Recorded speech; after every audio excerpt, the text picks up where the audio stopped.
19 a 20. Informativo de cierre. Conducción, Guillermo Ameixeiras. Producción, Sofía Martínez. Informativo de cierre.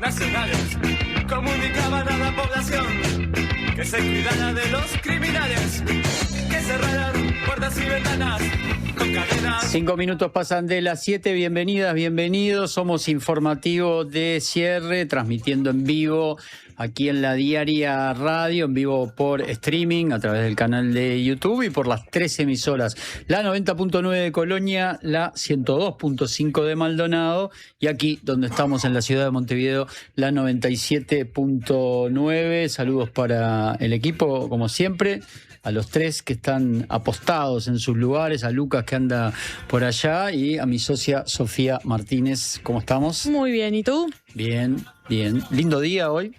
Lindo día. Se puede decir, sí. Pero va a durar poco tiempo. Para mañana. Mañana se pondría nuboso de nuevo, probables precipitaciones. Es lo que anuncia. Y dicen que el domingo va a haber como una ventanita donde va a estar un poco mejor, pero habrá que ver. Hoy se pudo disfrutar de algo de sol. Se pudo lavar algo de ropa. Sí, yo lavé ropa. Y bueno, aproveché. Mi madre me dijo, poné ropa cuando te levantes. hay que esperar a ver si... Yo lavé, pero lavé tarde, entonces la dejé colgada. Y ahora estoy viendo que capaz que amanece con alguna lluviecita mañana. Mala decisión. Mala decisión, ¿no? Tendría que haber entrado todo medio húmedo. Sí.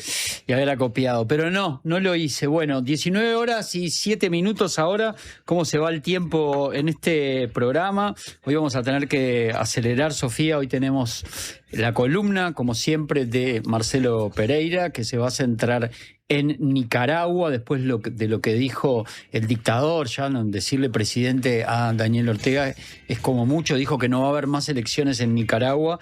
Desde allí se posiciona Marcelo Pereira desde ese lugar y hoy publica la columna en La Diaria, en la contratapa, que se titula Nicaragua, ayer faro y hoy tiniebla. Y después, atento Francisco, hoy vamos a estar hablando de tu departamento de Paysandú, no de un aspecto tan positivo, porque hay muchos problemas con el trabajo en Paysandú, hay muchas empresas, Paysandú, un departamento con una tradición muy industrial, hay muchas empresas complicadas, está el tema del frigorífico, está el tema de Malterías del Uruguay, el tema del Portland y ANCAP, GIF Global, que no se define, que no se termina de instalar, con un intercambio hoy entre el intendente de Paysandú y la ministra del Interior, que va a estar reflejado en las noticias. Así que bueno, vamos a estar hablando con el corresponsal de La Diaria, en realidad el editor de La Diaria de Paysandú, Mauro Goldman. Ya hemos hablado alguna vez con él y bueno, vamos a estar conversando en minutos también para interiorizarnos de la situación del departamento. Pero bueno, tenemos muchas noticias, así que hacia allí vamos. Titulares.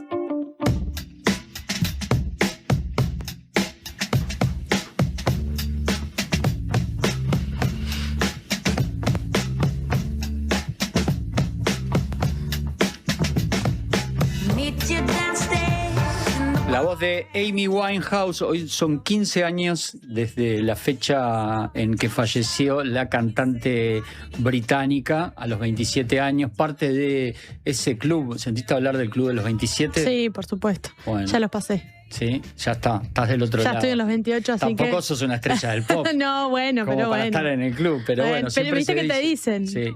Sí, con integrante. Creo que fue la última integrante así famosa, ¿no?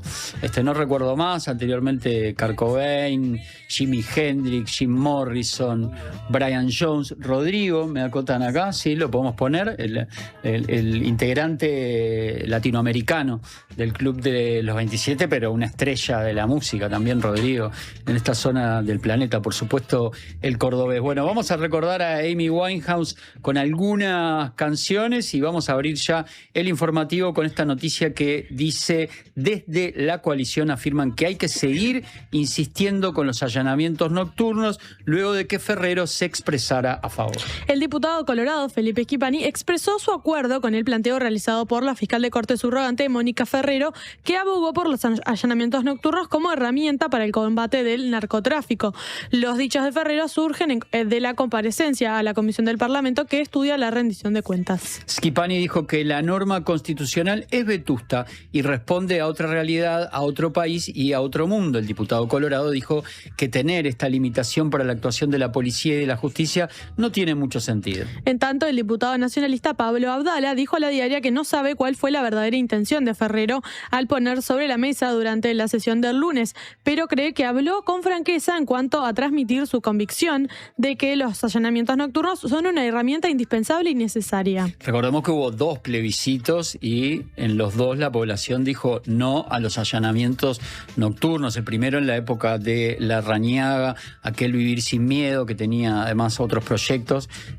La población le dijo que no, y después hubo otro plebiscito en las últimas elecciones que también la población le dijo que no. Meto este tema arriba de la mesa porque muchas veces la oposición ha acusado al oficialismo actual de desconocer algunos plebiscitos, el caso de la seguridad social que hoy se discute tanto, por ejemplo, así que bueno, puede venir también el contraataque desde el oficialismo utilizando el mismo argumento. Cambiamos de noticia, dijimos que íbamos a hablar de Nicaragua y esta noticia tiene color local, pero habla de Nicaragua. El Partido Colorado solicitó al gobierno que denuncie ante la OEA la situación que atraviesa aquel país. El Comité Ejecutivo Nacional del Partido Colorado difundió un comunicado en el que manifiesta su más enérgico repudio ante la decisión del copresidente de Nicaragua, Daniel Ortega, de eliminar las elecciones y solicita al gobierno de Yamandu Orsi a que denuncie ante la Organización de Estados Americanos la situación que atraviesa el país centroamericano. Esta semana, durante un acto celebrado en Managua, la capital nicaragüense, Ortega anunció la supresión del acto eleccionario. Dijo no va a haber más elecciones directamente en este país. El CEN Colorado considera que con sus últimas declaraciones Ortega ratificó un hecho que se viene denunciando desde hace años y que apunta a la existencia de una dictadura de carácter totalitario que ha desmantelado sistemáticamente la separación de poderes, perseguido a la oposición política, silenciado a la prensa independiente, encarcelado y expulsado a disidentes y violado de forma reiterada los derechos humanos en el país centroamericano. En esa línea agrega que la supresión de las elecciones representa la negación absoluta de la soberanía popular y del derecho de los ciudadanos a elegir libremente a sus gobernantes. Vamos a la noticia número 4. El fiscal pidió al Parlamento información de la investigadora sobre Cardama. ¿De qué fiscal estoy hablando? Del fiscal de delitos económicos y complejos, Gilberto Rodríguez. Así es, Gilberto Rodríguez pidió al Parlamento el testimonio íntegro de las actuaciones de la comisión investigadora sobre el caso Cardama. Según informó El Observador, solicitó recibir la documentación a la mayor brevedad posible. Rodríguez también pidió que, si la comisión todavía no concluyó su trabajo, se le informe una fecha estimada de finalización. Además, consultó quién preside la investigadora, encabezada actualmente por el senador del Partido Nacional, José Luis Falero. La comisión funciona desde febrero y analiza la compra de patrulleros oceánicos entre 2010 y 2026. El caso también es investigado en el ámbito penal tras la denuncia presentada por el gobierno, que resolvió rescindir el contrato con Cardama para construir 2 embarcaciones por unos $92 millones. Y hablemos del presidente de la República, Yamandu Orsi, y del superniño o de El Niño. Orsi anunció nuevos protocolos ante los efectos climáticos de este evento meteorológico. El presidente Yamandu Orsi advirtió que el fenómeno El Niño afectará de manera desigual al país y anunció que la próxima semana se creará un espacio de coordinación entre el Sistema Nacional de Emergencias y el Congreso de Intendentes. Señaló que se esperan lluvias intensas e inundaciones durante la primavera. En agosto se compartirán los protocolos elaborados por los Centros Coordinadores de Emergencia Departamentales. Según informó El País, Orsi sostuvo que los antecedentes registrados desde 1998 y los informes meteorológicos que permiten anticipar en qué zonas el fenómeno tendrá mayor impacto. Distintos modelos climáticos proyectan un calentamiento excepcional del Océano Pacífico durante el último trimestre del año. En Uruguay, el Niño podría provocar precipitaciones por encima de lo normal, principalmente al norte del Río Negro, con efectos que podrían extenderse hasta el otoño de 2027. Un montón, ¿no? Se espera un verano lluvioso, es lo que se estaba preanunciando. Verano se está hablando del verano, días de extremo calor y lluvias abundantes. Sí. Y va a ir de un lado hacia otro y bueno, con las correspondientes inundaciones. Bueno, vamos a comentar algunos aspectos que dejó una entrevista que se realizó hoy de mañana aquí en la Diaria Radio. Estuvo el intendente de Durazno, dijo que Yamandú Orsi lo han dejado solo en muchos temas. El intendente de Durazno, Felipe Algorta, era eso, ¿no? Sí. Afirmó en Panorama Informativo de la Diaria Radio que el presidente Yamandú Orsi ha quedado solo en muchos temas. Cuestionó al mandatario que haya tenido que intervenir en la discusión por la planta solar de Baigorria porque su equipo no logró resolver el asunto con sentido común. Me acuerdo cuando se tomó esa decisión, dialogamos en el momento con Algorta y después con la ministra de Industria, Fernanda Cardona. Algorta sostuvo que propuso trasladar el proyecto a otro terreno de UTE ubicado a pocos metros, pero se resolvió llevar la inversión a Río Negro. De todos modos, mantiene la esperanza de que UTE ceda el predio original a la Intendencia de Durazno para desarrollar allí un proyecto turístico. Sobre el vínculo entre el gobierno y la oposición, defendió el diálogo y consideró que las negociaciones por la rendición de cuentas no deberían cesar. También destacó que un edil Frente Amplista asumirá por primera vez la presidencia de la Junta Departamental de Durazno como una señal para mejorar el clima político. Lo escuchamos. Yo planteé en buenos términos y muchísimo antes que saliera público la posibilidad de que se relocalizara a unos metros, en propios campos de UTE. Yo fui director de UTE, conozco perfectamente la situación, conozco exactamente que no hay ningún problema de relocalización y que acá lo que había era un trasfondo más politiquero, que lo que se buscaba era afectar el proyecto que nosotros veníamos impulsando hace tiempo. Ahí te das cuenta cómo lo han dejado solo en muchos temas al presidente, que tenga que él tratar de resolver un tema de un parque solar en un lugar del Uruguay. O sea, no tiene ni pies ni cabeza. Con todas las cosas que tiene o que debería tener el presidente, está en estos temas porque no supieron de parte de su equipo y de su entorno resolver con sentido común. Por más que yo no pierdo las esperanzas de que vamos a llegar a un acuerdo. ¿Por qué? Para que se mantenga en Durazno. Sí, sobre todo porque en Baigorria... ¿Por qué Baigorria? ¿Por qué está en Baigorria y no en cualquier otro lado? Por el punto de conexión.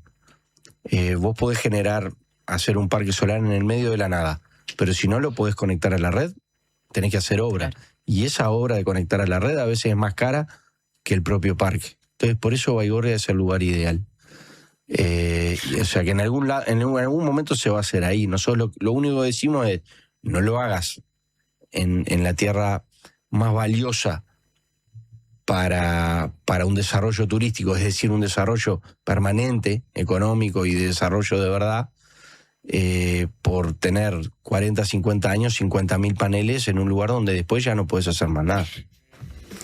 Ayer lo teníamos el intendente de Durazno. Entonces, noticia de último momento, la estamos procesando, probablemente en breve esté publicada en la Diaria, tema Trump, tema aranceles, Estados Unidos. Bueno, la información que nos está llegando dice que Uruguay va a caer en ese régimen y Estados Unidos ha determinado imponerle a nuestro país 12,5% de aranceles a las exportaciones que van desde Uruguay a Estados Unidos. Estoy manejando el documento acá, que está además en inglés, así que sepan entenderme, pero además después habla de algunas excepciones y habla de algunos anexos evidentemente refieren esos anexos a algún tipo de productos que, bueno, ya vamos a estar trabajando en la información para tener el asunto bien claro. Pero la cuestión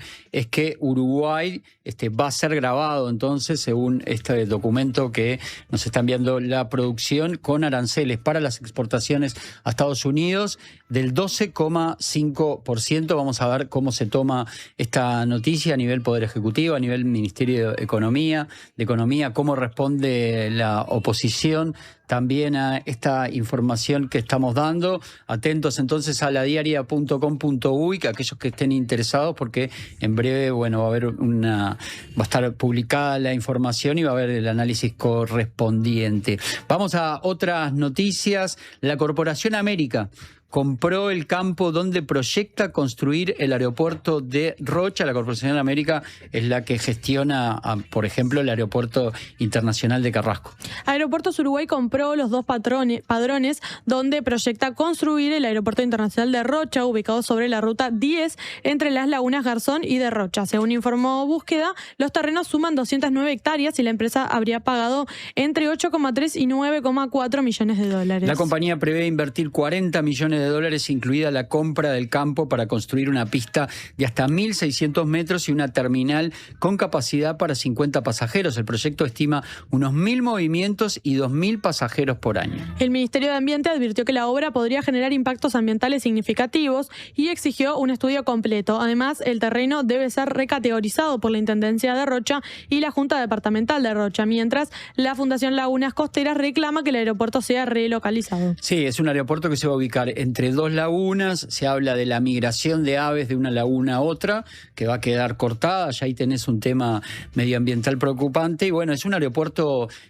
internacional de Rocha, pero que está ubicado en el departamento de Rocha y en esa zona porque está muy cerca de José Ignacio, que es el interés, ¿no? Quienes pueden viajar en avión a esa zona quieren tener un aeropuerto más cerca que el aeropuerto de Punta del Este, que está a varios kilómetros de ese lugar. Así que bueno, se viene un debate por demás interesante y donde hay que poner la atención. Y ahora sí, vamos a tener 2 noticias, una que salió de aquí, de la Diaria Radio, y otra es la respuesta a esa noticia, y tiene que ver con lo que vamos a hablar de Paysandú en minutos. Es parte de lo que vamos a hablar de Paysandú. Estuvo el intendente de aquel departamento aquí en la Diaria Radio hoy a la mañana y habló sobre GIF Global. Dijo que la intención del presidente es cerrar todo lo antes posible. El intendente de Paysandú, Nicolás Olivera, afirmó a la Diaria Radio que el presidente Yamandu Orsi pretende cerrar lo antes posible el acuerdo para la instalación de la planta de hidrógeno verde de GIF Global. Señaló que los términos ya están acordados y que resta una reunión entre Orsi y el presidente de la empresa.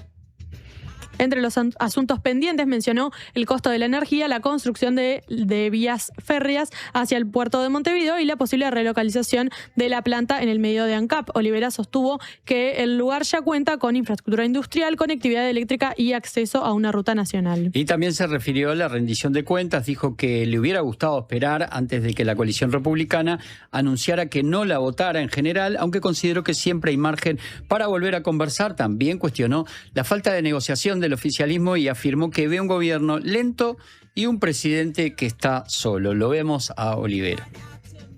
Yo creo que siempre hay margen para volver a conversar, ¿no? Yo creo que sí, pero en el entendido que el gobierno es malo.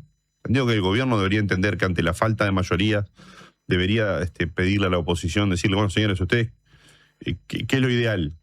Hay un tema insalvable que es en el balance de ejecución presupuestal ya se falló, o sea, ya se dijo, queríamos hacer esto, y cuando se vino a rendir cuentas por el 2025, no se llegó, o sea, esa parte no se corrige. Lo que ya ejecutaste en el 2025, ya lo ejecutaste. Yo veo un gobierno lento en ese sentido. Lo veo lento, veo un presidente solo, veo pocos actores con capacidad de diálogo con la oposición. ¿En qué se refleja esa lentitud? En todo. Date cuenta, hoy el diálogo social, tuvimos un año para hablar del tema, discutir, se discutió, y hoy sigue generando temas porque lo de las AFAP, unos entendieron una cosa, otros mandaron otra. Hay temas que no terminan de despegar, el plan de seguridad, se estuvo no sé cuánto tiempo. O sea, vos no ves, yo no veo un gobierno que el primer día se plantó y dijo, bueno, esto va a ser así. En política lo que importa es el rumbo, y en algunos temas la velocidad, pero la velocidad Los dos podemos ir en el mismo auto y podemos tener sensaciones distintas de la velocidad, pero el rumbo tiene que ser unívoco, tiene que ser claro. Y siento que el gobierno en algunos temas no ha marcado todavía el rumbo. Y habló la ministra de Industria y Energía, Fernanda Cardona, que le respondió al intendente de Paysandú por todos los asuntos de GIF Global que estábamos conversando. No lo vi preocupado por los plazos. En otros medios, Olivera había declarado, si GIF Global se instala en Uruguay, es pese a ella, a Fernanda Cardona. Es entonces que la ministra le respondió directamente. Cardona respondió a las críticas del intendente de Paysandú, Nicolás Olivera, por las demoras del proyecto de GIF Global. Consultado por La Diaria, recordó que la iniciativa fue anunciada en 2022 y afirmó que durante el gobierno anterior no vio al intendente preocupado por los plazos. Cardona sostuvo que el actual gobierno estableció reglas claras y modificó aspectos vinculados con la localización de la planta de combustibles sintéticos. La empresa mantiene su intención de instalarse en Uruguay, aunque la decisión final de inversión estimada en 5.500 millones de dólares se tomaría en 2027. La ministra señaló que la negociación incluye el costo de la energía y busca que el proyecto genere beneficios para el país y no solamente para la empresa. También destacó que GIF Global accedió a instalar un laboratorio dedicado al desarrollo de hidrógeno. Hacemos la pausa y volvemos desde Paysandú. Redes y vías de contacto. Comunicate al 099-891-888. Mail radio@ladiaria.com.uy. Desde hace 30 años, el Centro de Capacitación de Fundación Itaú forma profesionales que aportan valor a la sociedad uruguaya en el campo de la cultura. Comenzá a formarte en agosto en Gestión de la Producción Artística, una capacitación a distancia, intensiva, ágil y práctica que te permitirá proyectar tu futuro laboral en las industrias culturales. Próximo comienzo, 6 de agosto. Cupos limitados. Más información en www.fundacionitaú.com.uy. Fundación Itaú. 30 años gestionando cultura. ¿Usted sabe por qué nos siguen eligiendo? Porque somos credibilidad, confianza, contención y compañía calificada. Porque además le brindamos a los socios más de 20 talleres multitemáticos en la Fundación SECOM destinados a promover la calidad de vida y muchos beneficios más. Porque estamos para usted las 24 horas, los 365 días del año. SECOM, primer servicio de compañía de Uruguay y del mundo. Llegó a Carper la promo que estabas esperando. Llévate hoy mismo tu nuevo Chevrolet Spark EV a solo $22.990 financiando con HSBC. Carper, tu Chevrolet, marca Carper. Una conversación informada. La Diaria Radio 97.9. Wish I could say it breaks my heart like you did in the beginning. 29 minutos pasan de las 19 horas, nos vamos rápido a Paysandú. Allí está el editor de La Diaria del departamento, Mauro Goldman. Hay una nota que está publicada ya, si van a la sección Paysandú de La Diaria, que habla de la situación laboral del departamento. Complicada en varios frentes, la industria frigorífica, la industria cervecera, lo que sucede con la planta del Portland. En el medio no se confirma la instalación de GIF Global y hay una pequeña noticia laboral que, si nos da el tiempo, de una empresa que sí se instala, que es una empresa chica frente a la globalidad y al volumen que mueven todas estas otras empresas que estábamos hablando, que de todas maneras viene bien. Vamos a saludar a Mauro, que está del otro lado de la línea. Los que estén viendo la señal de YouTube lo van a poder ver también. Mauro, buenas noches, ¿cómo andás? ¿Qué tal, Guille? ¿Cómo andan por ahí? Un gusto en saludarlos y en estar en contacto con ustedes. La radio que nos acompaña buena parte de nuestro día, en distintos horarios, ¿no? Bueno, el gusto es nuestro, aunque bueno, no son tan buenas las noticias que llegan desde Paysandú. Yo comentaba esta nota que publicaste en la edición digital y que arranca por el tema del frigorífico Casablanca, ¿no? Y lo complicado que está ya hace tiempo y esa extensión de seguro de desempleo que le estarían dando, proyecto de ley mediante, a los 420 trabajadores. Creo que es una cifra que va por ahí. Sí, efectivamente. Lo adelantaste bien en la presentación, Guillermo, con respecto a a ese combo, ¿no? Porque hay una suma de hechos negativos entre las dificultades de empleo, que ya podemos catalogarlas como crónicas estructurales en Paysandú. Eso por un lado, ¿no? En varios frentes, llámese frigorífico Casablanca, llámese cervecería Maltería Paysandú, hoy es Maltería, básicamente. La situación de ENCAP, que sería de incertidumbre, ¿no? Porque ahí no hay personas en el seguro de paro, pero hay indefinición desde el punto de vista político. Por otro lado, la no concreción, bueno, estuvo picante en las últimas horas, hoy en la mañana de la diaria Radio Olivera, y también declaraciones que veíamos hace un rato del intendente que sale a confrontar de alguna manera con el gobierno, porque no hay definiciones con HIF Global en cuanto a fechas. Hay un dato que a mí me llamaba la atención y del que quise poner un poco en foco para comentarles, es que una vez que haya un acuerdo entre el gobierno y HIF Global, recién estamos hablando que al año se empezaría a construir la planta, ¿no? Porque eso no es un dato menor. Bueno, esto se concreta y se empieza el mes que viene, en 2 meses. Además, bueno, el grupo inversor tiene que conseguir los inversores, eso uno da por hecho que los tendría, ¿no? Porque es un negocio aparentemente rentable. Pero se suceden estos episodios. Frigorífico Casablanca, que tiene sin duda el coletazo de la caída de conexión ganadera en su momento, y por eso los productores no lo remiten ganado al frigorífico, pero ya estamos hablando de casi 2 años, ¿no? Y bueno, esto nos generó un poco bastante bronca cuando vino, o sea, a la salida de la conferencia que dio Leonardo Di Domenico, el director nacional de trabajo en Paysandú, porque estuvo en abril, vino ahora en julio y estamos hablando de los mismos temas, ¿no? Que no tienen definición. La situación de Casablanca, estamos hablando de 420 personas con un seguro de paro especial. Estamos hablando, nos referimos concretamente a seguros de paro de 20.000 pesos, ¿no? Que cobran esos trabajadores, ¿no? Es digamos, el punto más vulnerable, si se quiere, de esta caída, de esta problemática industrial. Frigorífico que ha tenido problemas en otras oportunidades, pero que nunca demoró tanto en reactivarse, ¿no? Y va para largo, porque estamos hablando de 4 meses más que se van a estar necesitando. Ahí se tienen que activar algunos mecanismos que tienen que ver con este seguro especial, y gente que naturalmente tiene que hacer la changa haciendo otras actividades. Los vemos en la feria, los vemos haciendo tortas fritas, vendiendo tortas fritas en Paysandú, y también concomitantemente la caída del pueblo, porque el frigorífico Casablanca está concretamente en un pueblo que está ubicado 14 o 15 kilómetros de la ciudad de Paysandú al sur.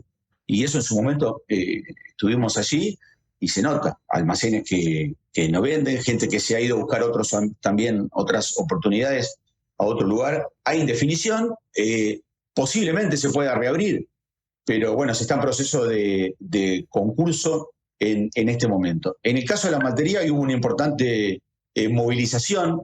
Aquí también hay particularidades porque hubo una parada técnica que todos los años se hacía por parte de la empresa, pero este año se prorrogó y ahora va a seguir la situación.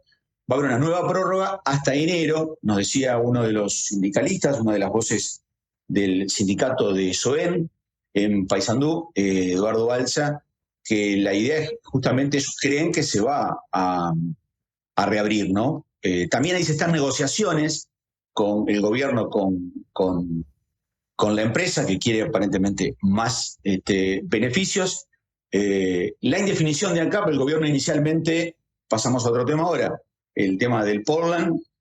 Recuerdo que se había prometido en su momento la visita de la ingeniera San Román a la Junta de Paysandú, no fue a esa sesión especial de la Junta Departamental.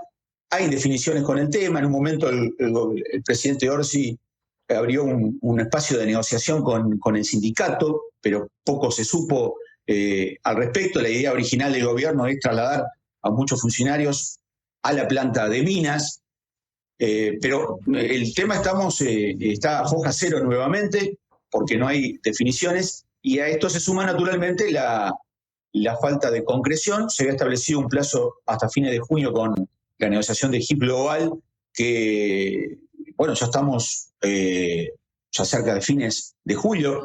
y no ha habido novedades. De ahí un poco el malestar y la salida en los medios del intendente Olivera, que hoy dejaba la presidencia del Congreso de Intendentes. Recordamos que hace poco estuvo, pero estamos hablando de un mes, el presidente Orsi, y anunció una próxima visita a Paysandú justamente era para anunciar el acuerdo con HIP Global. Bueno, ya ha pasado casi un mes y no ha habido novedades al respecto. Un departamento que está castigado, no es de ahora, es cierto, con índices de desocupación de 2 dígitos, datos del mercado laboral que reflejan una crisis importante, desempleo que ronda el 10%, también la informalidad, con 15.000 personas que trabajan sin aportes a la seguridad social y con una tasa, justamente de informalidad de un 26%. Hoy con una situación con Argentina que tiene poca diferencia cambiaria y eso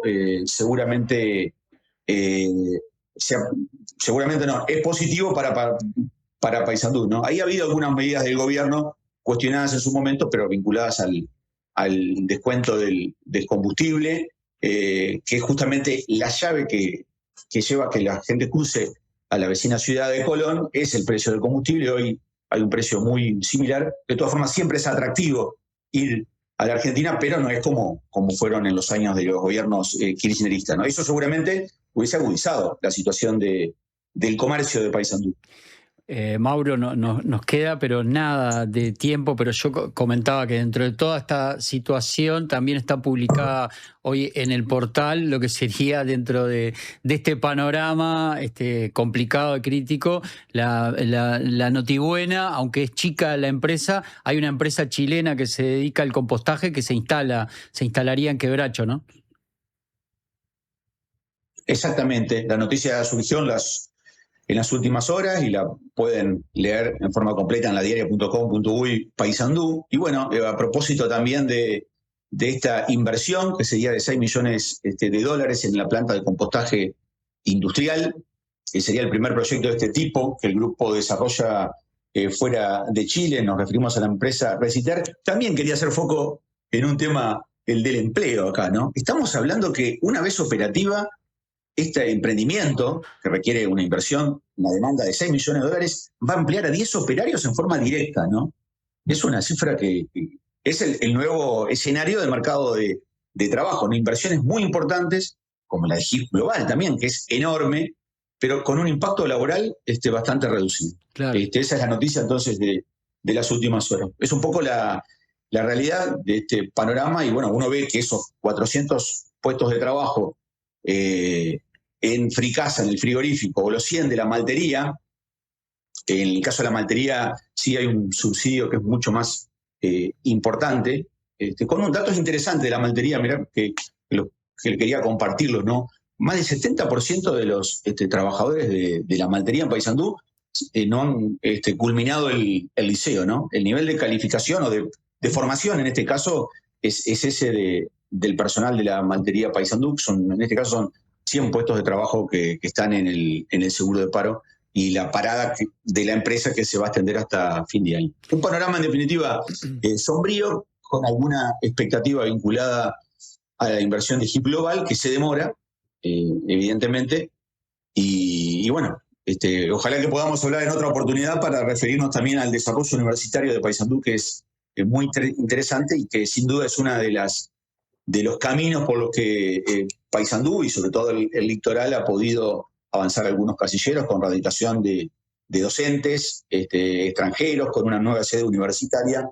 Hay una realidad, digamos, que es policromática también en Paysandú y bueno, ojalá podamos conversarlo en otra oportunidad. Cómo no, por supuesto, vamos a estar atentos siempre a la información que nos llega desde varios departamentos donde la diaria ha hecho pie. Mauro, estamos en contacto en cualquier momento. Gracias por estos minutos. Te mando un abrazo, que pasen bien. Un abrazo grande. Mauro Goldman, editor de la diaria Paysandú. Nos vamos a la pausa. Ya está Marcelo Pereira acá. Vamos a hablar de Nicaragua y de lo que quedó de la revolución sandinista.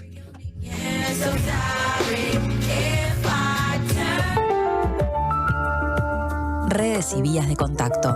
Comunicate al 099-891-888. Mail radio@ladiaria.com.uy. Estamos en todo lo que haces. Para que tu empresa siga creciendo, necesitas la mejor energía. Con el plan inteligente para pymes, accedes a la energía eléctrica a un precio más conveniente con garantía de ahorro. Y si luego de un año pagaste más que con tu tarifa actual, te devolvemos la diferencia. Ingresá al simulador en ute.com.uy y pasate sin costo. UTE, avanzamos con energía. Chacra La Martina, donde todo lo bueno sucede. Eventos, celebraciones sociales, empresariales, restaurante y salón de té. Además, hospedaje con ricos desayunos de campo a 20 minutos del centro. La Martina, al oeste de la ciudad. Seguinos en redes. Llegó el yogur. Rico, cremoso, con 11 gramos de proteína y probióticos. Probá el yogur.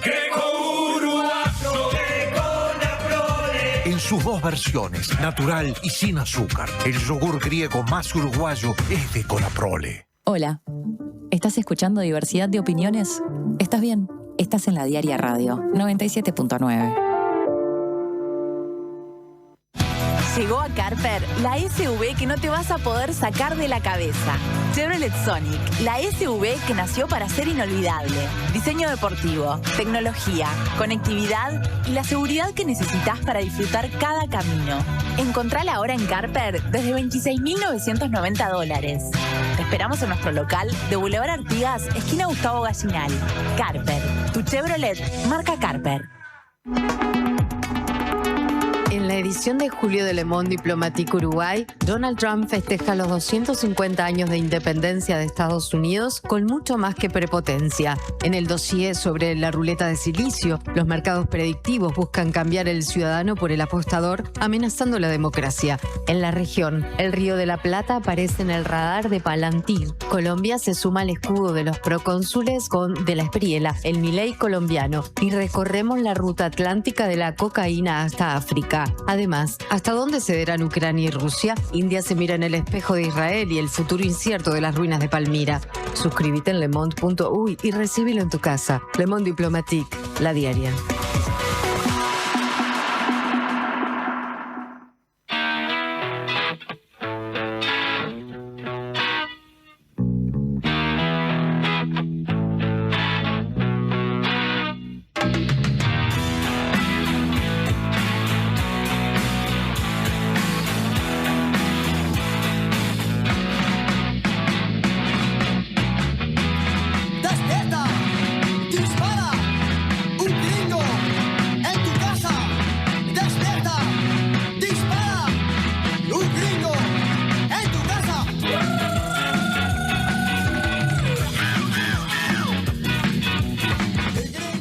horas y 44 minutos. Buenas noches, Marcelo Pereira. Buenas noches. ¿Andamos bien? Bien. Sonando Cortatu, pusimos una canción que se llama Nicaragua Sandinista. Tenemos otras canciones que homenajeaban a ese movimiento que generaba tanta esperanza allá a fines de los años 70, cuando el movimiento sandinista de liberación derroca a el dictador Augusto Somoza, que aparte venía de una dinastía de más de un Somoza que bueno, que había gobernado Nicaragua con mano dura y de forma sangrienta. 3 Somozas al hilo.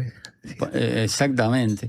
Y bueno, ganó el movimiento sandinista ya por el año 1979, triunfó esa revolución, trajo como un viento de esperanza, pero aquello que era tan alentador, el devenir de la historia, bueno, nos puso en este punto donde uno de los referentes de esa revolución, Daniel Ortega, que ya está instalado en el poder desde el año 2006, dijo hace pocas horas que bueno, que no va a haber más elecciones en Nicaragua, que eso de que votaban cada tanto y que ya se sabía que iba a ganar él, ya no es necesario prácticamente. No, claro que metía a los candidatos opositores en la cárcel, así no podían competir, bueno. No, es tremendo, ¿no? Es muy parecido a Rebelión en la Granja, ¿no? Que se terminan, no se sabe cuál es los cerditos que encabezan la revolución y que al final no están junto con los seres humanos de vuelta y no se distingue muy bien cuál es cuál. Bueno, esto es un poco así. Pero hay varias cosas para comentar, aparte de decir que horrible, ¿no? Porque es realmente horrible, porque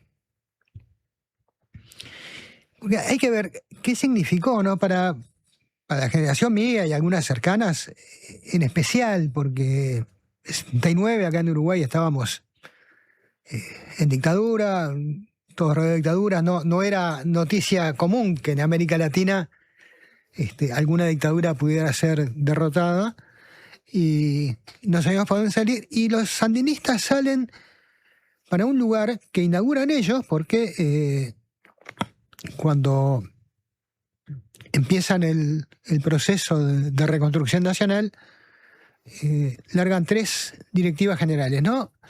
Economía mixta, pluripartidismo, no alineamiento internacional, que en realidad era muy distinto de lo que la mentalidad de izquierda ortodoxa tenía un poco en su libreto, ¿no? Porque en vez de economía central planificada por el Estado, economía mixta con capitales privados, en vez de partido único o partido que aunque no sea único, los otros no importan, porque controla todo, bueno, pluripartidismo.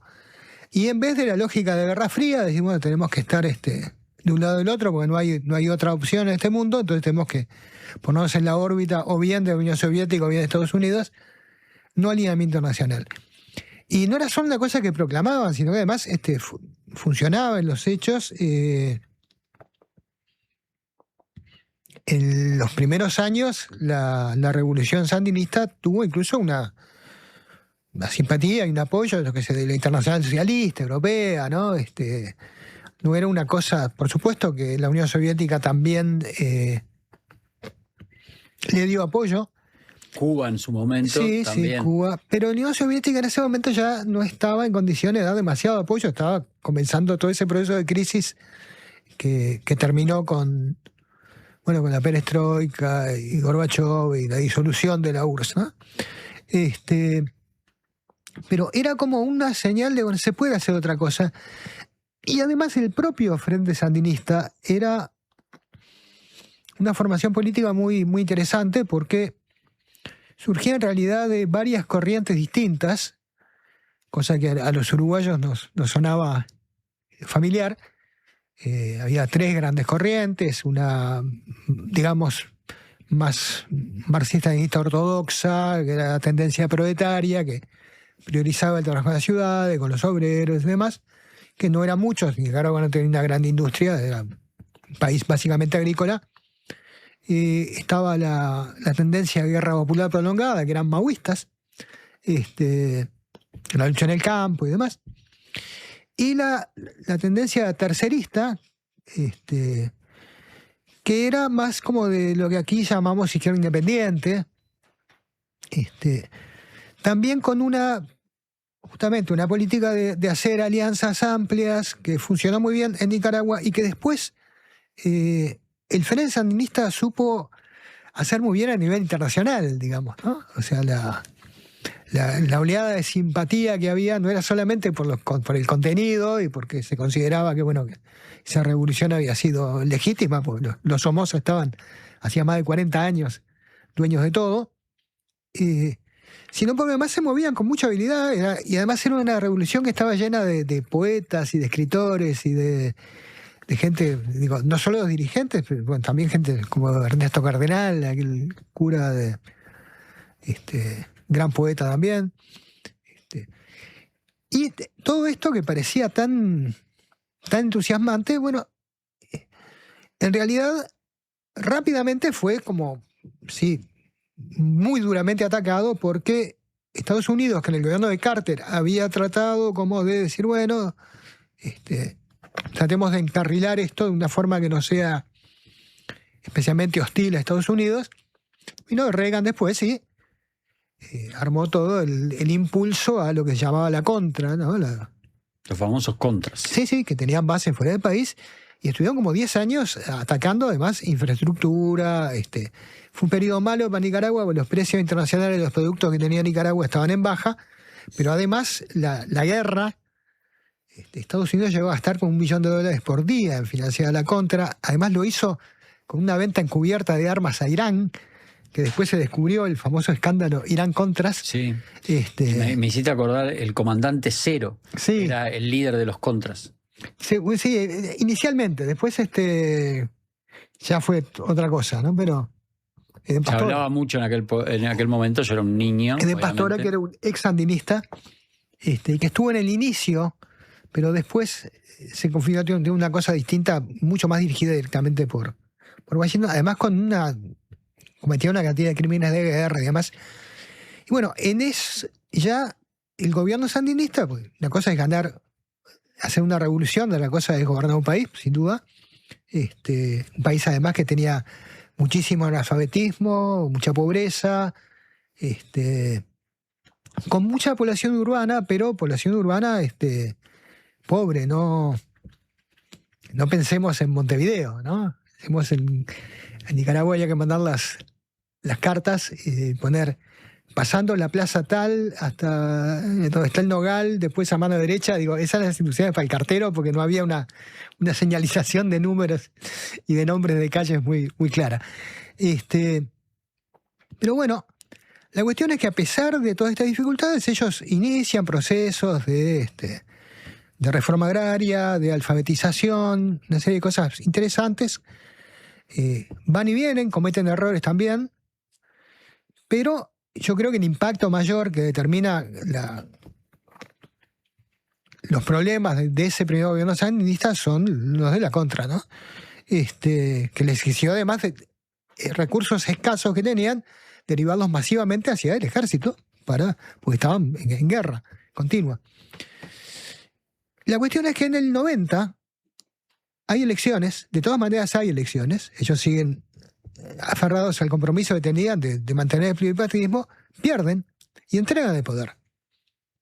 Cosa que también era una señal muy nueva y muy interesante para generaciones de izquierdistas que tenían la noción de que cuando la izquierda ganaba, y más si ganaba mediante una revolución, ya no electoralmente, no se iba más, porque además la gente iba a tomar conciencia y nunca más todo era para adelante en un progreso sin fin. Bueno, la cuestión es que entregan el poder. Después enseguida se sabe que en la transición hubo una cantidad de cosas muy complicadas de corrupción, porque ellos buscaron quedarse con una cantidad de recursos para hacer oposición y volver al gobierno. Y también se apropiaron de muchas cosas que se llamó la piñata, como los cumpleaños, ¿no? Que rompe, todo el mundo agarra. Bueno, hubo ahí una cantidad de cosas muy, muy embromadas. Pero el Frente Sandinista opositor, curiosamente, es Daniel Ortega, que había sido presidente y que venía de la corriente tercerista, que era como la más flexible. Es el tipo que comanda una transformación del sandinismo, del Frente Sandinista, que se va haciendo cada vez menos sandinista, creo yo, ¿no? Entonces, es una cosa muy caudillista, muy de oposición demagógica, pero a la vez de muchos pactos con los partidos más reaccionarios, con la iglesia más reaccionaria, porque había una parte de la iglesia católica muy comprometida con el sandinismo, y se va convirtiendo en un partido más de los que habían estropeado la política nicaragüense, y cuando gana, la cosa se pone peor, ¿no? Ha habido, estas primeras elecciones, entre comillas, justamente, ¿no? Son una farsa. Sí, empezaban a meter a todo el mundo preso, a los candidatos opositores. Hubo también, en un momento en que Venezuela dejó de apoyar como venía por problemas del precio del petróleo a Venezuela, a Nicaragua por precios internacionales, entró en una crisis económica más grave, echó mano de un proyecto de reforma jubilatoria, fue muy resistido, hubo protestas fuertes, una represión brutal. Y ahora ya es directamente no dar más elecciones porque no queremos que ganen los otros, así que la forma más fácil de hacer eso es que no haya más, que no se pierdan las esperanzas de ganar, porque acá tiene como 80 años Ortega, él y su esposa, que es copresidenta desde 2000, hace poco, no me acuerdo cuál año hizo la reforma. Primero fue esa. vicepresidenta y ahora son comparten eso. ¿Y sabes qué leí hoy que me Tienen llamó? sus hijos en lugares estratégicos. Tienen 9 hijos, 7 que son del matrimonio y 2, bueno, una de las hijas de ella lo denunció a Ortega por violación y la madre testificó a favor de Ortega. Pero es su madre, la madre de Murillo, era sobrina nieta de Sandino. Leí hoy. Encontré ese dato que me pareció muy particular. Sí, ellos se conocieron, porque ella estaba en los sandinistas, también se conocieron ahí. Pero bueno, digo, acá hay muchas cosas para tomar nota y pensar, ¿no? En el plano local, digamos, quizá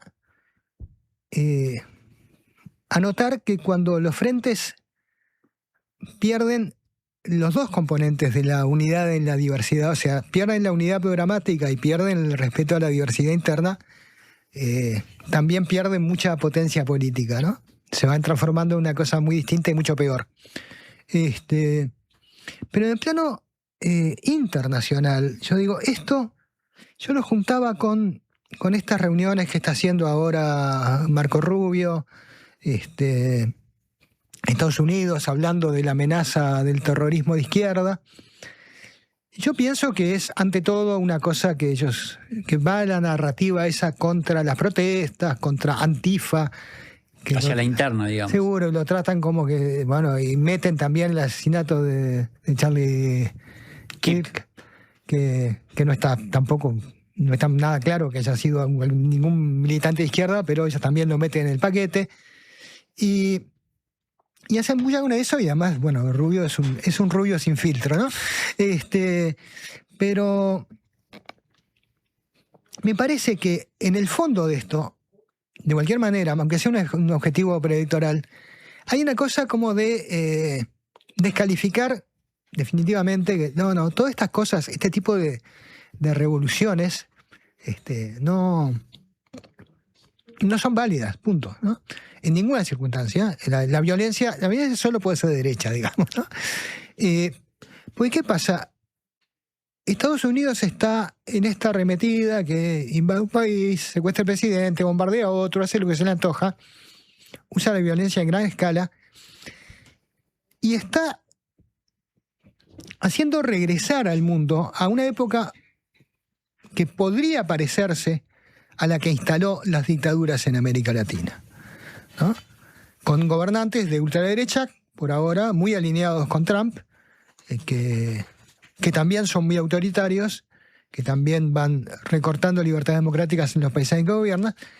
Y por supuesto, una de las cosas que podría pasar, yo no digo que pase, no deseo que pase, es que en alguno de esos países la gente diga, bueno, si acá en el mundo ahora es la ley del más fuerte y el derecho internacional desapareció y no podemos esperar solidaridad internacional y sanciones contra este gobierno de porquería que tenemos, bueno, que alguna gente piensa, como ha pensado en muchas épocas de la historia, la única que nos queda es hacer una revolución y derrocar esta tiranía. Y eso también es como un paraguas que va abriendo Marco Rubio. Y para eso también ayuda este tipo de revoluciones que fueron muy legítimas y muy valiosas, y que ahora se transforman en una caricatura de lo que había antes. Dan un buen argumento. ¿No? Es decir, no ven que las revoluciones terminan todas así. Sí. Pero no es la renuncia a la violencia política, porque la violencia política de derecha se ejerce cotidianamente y desde el Estado, en Estados Unidos, toda esta cuestión de las migraciones. Entonces, bueno, estamos entrando en un mundo que yo no me esperaba ver a esta edad. Esperaba que el mundo iba a estar un poco mejor que como está, pero se abren posibilidades cada vez más complicadas. Bien, Marcelo, nos quedamos con eso. Quien quiera ampliar puede ir a leer la columna que está en la contratapa hoy de La Diaria. Por supuesto, está en la versión digital. Y era tan romántico el movimiento sandinista y fue tan romántica esa revolución y generó esa luminosidad, como decíamos en su momento, que una gran banda británica le dedicó todo un disco. Todos 3 discos, porque era un triple. Un triple, el llamado sandinista, y ahí elegiste una canción que va a ser el cierre, así que presentá. Sí, hay un viejo rumor, nunca confirmado, yo creo, publicitario, de que Margaret Thatcher quería prohibir en los medios el uso de la palabra sandinista, como hizo Pacheco acá con la palabra Tupamaro, y que por eso los Clash habían puesto ese nombre al disco. No me parece. Pero esta es una canción que habla justamente, bueno, de las agresiones imperiales de Estados Unidos, pero también en los últimos versos de la Unión Soviética y de China, y termina diciendo sandinista, ¿no? Esa era la potencia que tenía cultural el sandinismo de llegar hasta ahí. Con los Clash entonces nos vamos, ya llega la música Me Llueve, se quedan escuchando Washington Bullets. Mama, look there. Your children are playing in the street again. Don't you know what happened down there? A youth of 14 got shot down there. The cocaine guns jammed downtown.